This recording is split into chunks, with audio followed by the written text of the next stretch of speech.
देखिए क्या है। पहले हम उसका छोट हो रहा है ये जान लेते हैं कि कैसे हम जानेंगे कि वह पास्ट परफेक्ट टेंस है। क्लियर है? एक पॉइंट जरा ध्यान देना, हम एक बता रहे थे पास्ट इंडेफिनिट, है ना। पास्ट इंडेफिनिट के अंदर हमने बताया कि लिया था और दिया था गया था और गया था। चुका था, करेक्ट है। चुका था, चुकी थी, चुके थे। इसके अलावा चुका था, चुकी चुकी थी, सर जी दोनों में थी लिख रहे हैं। ये ठीक सब है, नहीं आना चाहिए, और चुके थे। ये सब नहीं आना चाहिए। पास्ट इंडेफिनिट में ये सब नहीं आना चाहिए। राइट। तो सीधा सा मतलब हो गया कि जो पास्ट इंडेफिनिट में नहीं आएगा वह पास्ट परफेक्ट में आएगा। क्लियर हो गया? कहने का मतलब जो पास्ट परफेक्ट टेंस होगा उस टेंस में आना चाहिए लिया था, दिया था, गया था। अब इसके अलावा चुका था, चुकी थी, चुके थे, फलाना ढेकाना, ये लोग तो रहेंगे ही। करेक्ट है। इतना ही नहीं, हमने ये भी बताया कि जो लिया था, दिया था या गया था आएगा तो इसके साथ एक दूसरी क्रिया भी आएगी।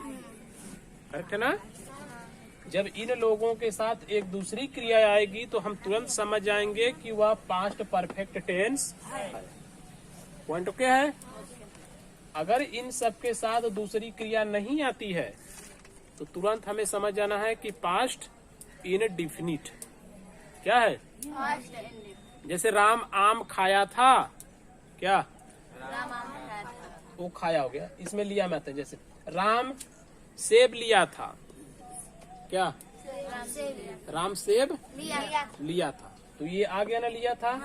तो किसमें है? Past indefinite. पास्ट इंडेफिनिट रहेगा वो, क्योंकि उसके साथ अभी दूसरी क्रिया नहीं आई है। अगर वही बोल दिया होता कि राम सेब खा लिया था, क्या राम सेब तो देखो लिया था आया है, लेकिन उसके साथ दूसरी क्रिया कौन सी है? खाने की। तो ये कौन सा टेंस हो गया? पास्ट परफेक्ट हो गया, क्योंकि इसके साथ एक दूसरी क्रिया आई है। करेक्ट है ना। तो जब इन तीनों के साथ कोई दूसरी क्रिया आएगी तो पास्ट परफेक्ट में जोड़ देना है, अदरवाइज हमें पास्ट इंडेफिनिट में रखना है। करेक्ट। उसके अलावा ये बेचारे आएंगे। हो गया। अब सुनो, दूसरी चीज ये होती है कि इस टेंस में ना कभी कभी दो दो वाक्य आ जाते हैं। कितने वाक्य? दो। मतलब दो कार्य एक साथ होते हैं। एक साथ होने का तात्पर्य ये होता है कि एक तो पहले खत्म हो गया होता है तब दूसर का शुरू होता है। करेक्ट। या दूसर का अभी शुरू होता है तो पता चलता उधर पहले का खत्म हो गया। राइट है। मतलब दो लोग भी एक साथ आ सकते हैं। जैसे एक बहुत आसान सा सेंटेंस सुनते हो, डॉक्टर के आने से पहले मरीज मर गया था। डॉक्टर के आने से पहले मरीज, अब डॉक्टर के आने से पहले एक इधर है, मरीज मर चुका था, दूसरा उधर है। इधर एक डॉक्टर है, उधर एक मरीज। ठीक है। जैसे सीता के नदी में तैरने से पहले पानी सूख गया था। सीता के नदी में तैरने से पहले पानी सूख गया था। इसमें कितने वाक्य हो गए? दो वाक्य हो गए। कौन कौन सा? सीता नदी एक तो सीता को नदी में तैरना, और दूसरा उधर पानी सूख गया। एक साथ आ रहे ना अटैच होके। एक साथ जब अटैच होके आते हैं ना तो वो पास्ट परफेक्ट में आते हैं। करेक्ट है। अब उसी में के बाद भी आ जाता है। जैसे मेरे स्कूल जाने के बाद अध्यापक अंग्रेजी पढ़ाने लगे। मेरे स्कूल जाने के अध्यापक अंग्रेजी पढ़ाने लगे। तो एक तो है कि मैं स्कूल पहुंचा, और दूसरा है कि अध्यापक साहब अंग्रेजी पढ़ाए। पॉइंट क्लियर है? कुछ समझ में आया? तो दो दो वाक्य भी एक साथ आ सकते हैं। और जब दो दो वाक्य एक साथ आएंगे ना तो उसमें हमें ये पहचानना होता है कि पहले कौन खत्म हुआ। जैसे राधा के नाचने से पहले मैं सेब खा चुका था। राधा के नाचने से पहले मैं सेब खा लिया था। तो इसमें पहले कौन सा काम हुआ है? राधा नाची है कि सेब खवाया है? सेब। पहले सेब खा गया हूँ, है ना। अब जैसे सीता के ताजमहल देखने के बाद, सीता के ताजमहल देखने के बाद मैं चावल रोटी खरीदा। क्या? मैं चावल रोटी खरीदा कब? सीता के ताजमहल देखने के बाद। यानी पहले कौन सा काम हो गया? सीता का ताजमहल देखने का हुआ, है ना। तो ऐसे वाक्यों में बस यही एक पहचान कर लेना, पहले ये क्लियर कर लेना कि कौन सा कार्य हुआ है। जब उसकी पहचान हम कर लेंगे तो इंग्लिश बनाना हमारा आसान हो जाएगा। सिंपल में तो इन लोगों को हम देख ही रहे हैं। Point clear? आप देखिए ध्यान से। अब हम चेक कर लेते हैं कि इसमें कौन सा हम हेल्पिंग वर्ब लगाते हैं। क्या लगाते हैं? हेल्पिंग। तो इस टेंस में जो हमारी हेल्पिंग वर्ब लगती है वह लगती है हैड। क्या? जैसे पास्ट इंडेफिनिट में डिड लगता है ना, वैसे ही पास्ट परफेक्ट में हैड लगता है। एक ही ठो है। इंडेफिनिट में भी डिड एक ठो था, तो सिंगुलर प्लूरल सबके साथ हो रहा था। वैसे ही यहाँ पर भी हैड एक ही ठो होता है, तो ये भी सिंगुलर और प्लूरल सबके साथ रहेगा, एक साथ। बात समझ में आ गई? नेक्स्ट बढ़िए। अब हम मेन वर्ब के बारे में चर्चा करते हैं। कौन सा वर्ब? टेंस क्या है? परफेक्ट में हम हैं, और प्रेजेंट का जब परफेक्ट होता है तो वर्ब का कौन सा फॉर्म लगता है? Third form. तो कोई भी परफेक्ट हो हमेशा वर्ब का थर्ड फॉर्म लगेगा। समझ गया सर भाई? शाबाश, एकदम ध्यान से देखल कई लोग। अच्छा ले, तो जो हमारा वर्ब हो गया, अगर परफेक्ट आता है, क्या आता है? परफेक्ट आता है। किसी भी टेंस का परफेक्ट हो, ध्यान रखना। प्रेजेंट का ऑलरेडी पढ़ चुके हो, थर्ड ही लगाते थे। हम पास्ट में भी लगाने जा रहे हैं, तब भी यहाँ हम वर्ब का थर्ड फॉर्म लगाएंगे। कौन सा फॉर्म? थर्ड फॉर्म ही लगाएंगे। इसके बाद जब फ्यूचर आएगा ना, तो भी वर्ब का कौन सा फॉर्म लगाएंगे? थर्ड ही फॉर्म लगाएंगे। यानी दिमाग के अंदर आप एक चीज एकदम भर लीजिए खूब अच्छे से, कि किसी भी टेंस का परफेक्ट आएगा, हम वर्ब का कौन सा फॉर्म लगाएंगे? थर्ड फॉर्म लगाएंगे। करेक्ट। और किसी भी टेंस का कंटीन्यूअस आएगा तो वर्ब में हम आईएनजी जोड़ देंगे। प्रेजेंट का आएगा तो भी, पास्ट का आएगा तो भी, और फ्यूचर का आएगा कौन आएगा? कंटीन्यूअस। तो वर्ब में क्या जोड़ना है? आईएनजी। कुछ कॉमन सी चीजें होती है, उसको हच से बैठा लिया करो। राइट है? कंटिन्यूअस में आईएनजी जोड़ना है, परफेक्ट में आएगा तो थर्ड फॉर्म लगाना है, चाहे कोनो भी टेंस का परफेक्ट हो। ओके, आगे बढ़िए। अब इसके अलावा हम लोग ये चेक कर लेते हैं कि इसको बनाना कैसे है। क्या करना है? बनाना कैसे है। और बनाने का तो मतलब ऑलरेडी वही आएगा, अफर्मेटिव, निगेटिव, इंट्रोगेटिव में दो टाइप, यही रहेगा ना। तो क्या उन सारी चीजों को हम लोग नहीं पहले जानते हैं? हमारे नॉलेज में केवल ये लोग आने के लिए ओके है। तो आइए जरा एग्जांपल से हम लोग स्टडी करके इसको समझ लेते हैं। क्लियर? डिजाइन कोई का ना लोग थकावत हो? किस चीज का? अरे फूल बांध के इसे लटका लोग, चाहिए दिन भर इसे करबू लोग। पास में बैठी है ना। शाबाश, उसका भी है, उसका भी है, इसका भी एक तो बाकी है अभी। चला सही है बा। मतलब पढ़ा नहीं रहे का तू कर क्या तू का करियो। कहते हैं कुछ भी हो जाए हम नहीं सुधरेंगे तो ना सुधरेंगे। चलिए अच्छा ध्यान से देखिए। अब लगन लोग माई के नैहर जाए, मम्मी बोल रही है कि वक्त आने पे सुधर जाएगा। तब देखा लोग ध्यान से। अब जैसे हमने लिखा, सीता आम खाली थी। क्या? सीता खाली थी। सीता आम खाली थी। अंत में देखिए क्या है? ली थी। लेकिन उसके पहले एक वर्ब है ना, खा। इसलिए ये कौन सा टेंस हो जाता है? पास्ट परफेक्ट हो जाता है। यानी कि हमें बना लेना है सीता हैड ईटेन, कंफर्म ना, अ मैंगो। तो Sita had eaten a mango हो गया ना। इसी बेस का निगेटिव होगा और इंट्रोगेटिव होगा। तो बहुत ज्यादा हम इस पे चर्चा नहीं करेंगे क्योंकि बना लोगे आराम से। ठीक है बच्चा, हम लोग उन सेंटेंसों को देख लेते हैं जिसमें दो दो आते हैं।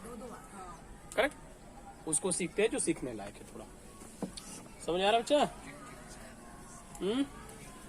हाँ, लंबा लंबा देखते हैं। जैसे देखिए, मोहन के स्कूल जाने से पहले मैं चाय पी लिया था। एक बात और सुनिए, जिसमें दो वाक्य आ जाएंगे ना, चाहे वह पहले से जुड़ा हो चाहे के बाद से जुड़ा हो, बट दिमाग में ये रखिए कि जैसे ही दो वाक्य एक में आ जाएंगे तो ये पहचान आए चाहे न आए ये जरूरी नहीं है। राइट, क्योंकि दो वाक्य आएंगे ना तो उसमें कन्फर्म कौनो न कौनो एक ठो पहले जरूर घटा होगा, उसके बाद ही दूसरा हुआ होगा। राइट, तो एक घटना पहले अगर घट जाती है तो हम तुरंत समझ जाते हैं कि हम पास्ट परफेक्ट के अंदर चले गए हैं, है ना। अबे जैसे पी लिया था हमने लिखा है तो जरूरी नहीं कि ये हम पी इसमें डाले ही, ठीक है, ये नहीं भी हो सकता। मतलब ये लोग सिंगल भी आ सकते हैं। ओके है, देखिए जरा, मोहन के स्कूल जाने से पहले मैं चाय पी लिया। पहले इसमें कौन सा काम हो रहा है? पहले जाने कौन हो रहा है? मोहन के स्कूल जाने से पहले मैं चाय पी लिया था। तो मैं पहले चाय पिया हूँ कि पहले मोहन स्कूल गया है? पहले मैं चाय पिया हूँ ना, उसके बाद मोहन स्कूल। तो जो कार्य पहले होता है उसकी इंग्लिश भी पहले बनती है। क्या? जो कार्य पहले होगा उसकी इंग्लिश पहले बनेगी। तो पहले कौन सा कार्य हुआ है? मैं चाय पी लिया। चलिए बना देते हैं, आई हैड ड्रंक टी। मैं चाय पी लिया। पहले की इंग्लिश हम लगाएंगे बिफोर, के बाद लगाएंगे बिफोर का मतलब होता है के पहले। बचा क्या? मोहन के स्कूल जाने से। शुद्ध भाषा में इसको हम क्या बोलेंगे जरा वो समझते हैं। ये तो रहा पास्ट का परफेक्ट। तो पास्ट का परफेक्ट रहने का मतलब कार्य हो गया ना, कार्य संपूर्ण रूप से खत्म हो जाता है परफेक्ट में। जब भी वो परफेक्ट टेंस होता है तो उसमें कार्य संपूर्ण रूप से खत्म हो जाता है। तो ये कार्य तो संपूर्ण रूप से क्या हो गया? खत्म हो गया। राइट, अब ये जब ये कार्य खत्म हो गया ना, तो जैसे ये बोला जाता है ना कि गलत लोगों के साथ गलत लोग ही रहते हैं, ठीक वही बेस इसमें भी लागू होता है। अगर ये पहले ही ऑलरेडी खत्म हो चुका था, मतलब ये पास्ट में था, तो ये वाला भी कंफर्म पास्ट में ही रहेगा। करेक्ट, लेकिन वो बाद में खत्म हो रहा है इसलिए परफेक्ट से वो नीचे रहेगा। कहाँ पे? नीचे। मतलब सीधी भाषा में बोले तो जो कार्य पहले खत्म होता है वह पास्ट के परफेक्ट में होता है, और जो बाद में खत्म होता है वह पास्ट इंडेफिनिट में होता है। इसमें होता है। तो ये जो लिखा है ना, मोहन के स्कूल जाने, तो ये शुद्ध रूप में हो गया कि मोहन स्कूल जाता था। क्या? पास्ट इंडेफिनिट में तो यही हुआ ना, मोहन के स्कूल जाने यानी कि मोहन स्कूल जाता था। और हम ऑलरेडी जानते हैं कि अगर पास्ट इंडेफिनिट हो जाए तो उसमें वर्ब का कौन सा फॉर्म लगाते हैं? सेकेंड फॉर्म लगाते हैं। तो लोग यार सड़वाना करत रहे, जब समझ में आवा था। अच्छा, तो ये हो गया कि मोहन के स्कूल जाने का सीधा सा मतलब हो गया कि पास्ट इंडेफिनिट में हमें वर्ब का सेकेंड फॉर्म लगा देना है।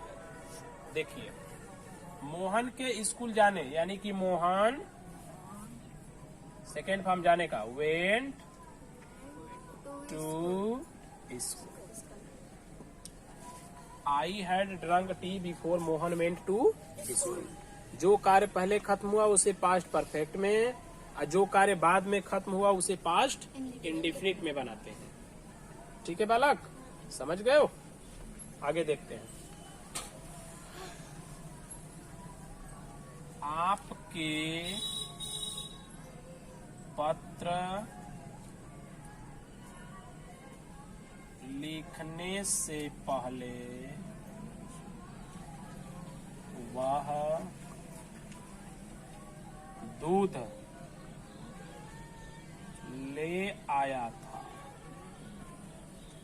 आपके पत्र लिखने से पहले वह दूध ले आया था। पहले कौन सा कार्य हुआ? लेने का।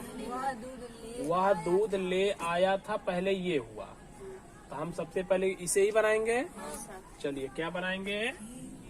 ही हैड, ले आना, ले आना का मतलब कैरीड हो गया। क्या ले आया है? दूध यानी मिल्क। अच्छा, अब के पहले की इंग्लिश हम लगा लेंगे बिफोर। उसके बाद यू। आपके पत्र लिखने बचाना, हाँ। तो इसमें सब्जेक्ट हो गया यू। वर्ब का कौन सा फॉर्म? सेकेंड फॉर्म यानी रोट। क्या रोट करना है? और लेटर लिखना है उससे। तो he had carried milk before you wrote a letter. आपके एक पत्र लिखने से पहले वह दूध ले आया था। कुछ समझ में आ रहा है?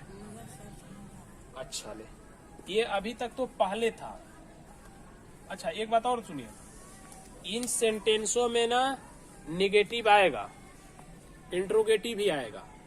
उसको कैसे बनाना जरा वो समझ लेते हैं। ठीक है, जैसे देखिए, सीमा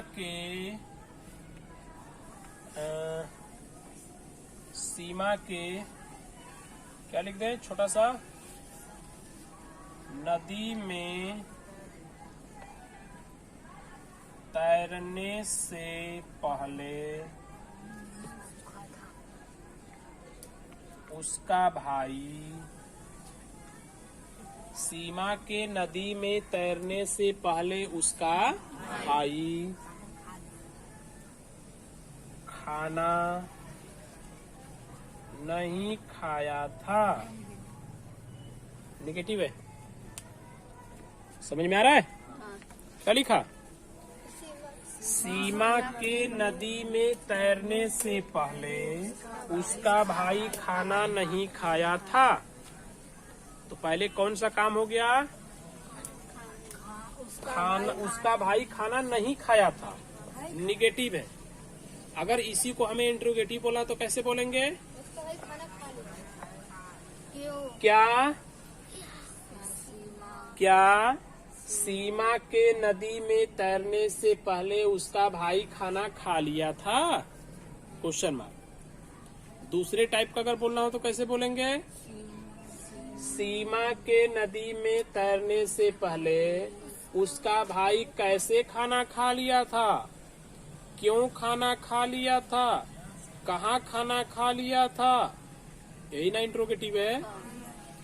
और हम जानते हैं कि अगर क्या से बोलेगा तो एकदम शुरू में ही सहायक क्रिया डाल देते हैं, मतलब हेल्पिंग वर्ब, राइट। और WHO वाला अगर दे देता है तो पहले WH को ही बनाते हैं, उसके बाद हेल्पिंग वर्ब लगाते हैं। अब प्रॉब्लम इसमें यह है कि अगर दो सेंटेंस एक साथ है तो किसके अनुसार लगाएंगे? करेक्ट। तो हमेशा देखो, अनुसार जो बाद में काम हुआ होता है ना उसको देख के लगाते हैं। किसे? हाँ, इंट्रोगेटिव रहेगा तो भी उसी को देखेंगे, निगेटिव रहेगा तो भी उसी को देखेंगे। जैसे अगर इंट्रोगेटिव होगा तो शुरुआत में ना क्या लग जाएगा? कहाँ लगेगा? तो क्या की इंग्लिश तो हम हेल्पिंग वर्ब भी डालेंगे। तो हेल्पिंग वर्ब किसके अनुसार लगाना? इसके अनुसार लगाना। मतलब दिमाग में बस एक पॉइंट ये रखो ना कि जो कार्य पहले खत्म होगा सब कुछ उसी के अनुसार हमें बनाना है। करेक्ट। अच्छा ले, तो उसका भाई खाना खा लिया था, तो हम इसको नहीं खा लिया, क्या बनाएंगे? किसका भाई है? तो सीमा का, मतलब उसका शब्द किसके लिए आया? सीमा के लिए। तो सीमा होती है लड़की, तो लड़की के लिए लगा देंगे हर। हर ब्रदर मतलब उसका भाई हैड नॉट, है ना, इटेन फूड, है ना, बिफोर, हो गया। सीमा के नदी में तैरने, तो क्या लगा देते हैं? सीमा स्वयं इन द रिवर। देखिए ये हो गया, करेक्ट है। अगर इसी में शुरू में लगा देगा क्या, तो शुरू में आप लगा दोगे हैड, हैड से शुरू हो जाएगा वो, है ना। अगर इसमें लगा देगा कहाँ, क्यों, कैसे, कुछ हो भी, तो पहले उसी की इंग्लिश बना देंगे हच से यहाँ पे, राइट। समझ में आ रहा है? बता दे एग्जाम्पल आ गया ना, के बाद वाले बता देते हैं हच से। तो ये सारे सेंटेंसों में हमने पहले लगाया।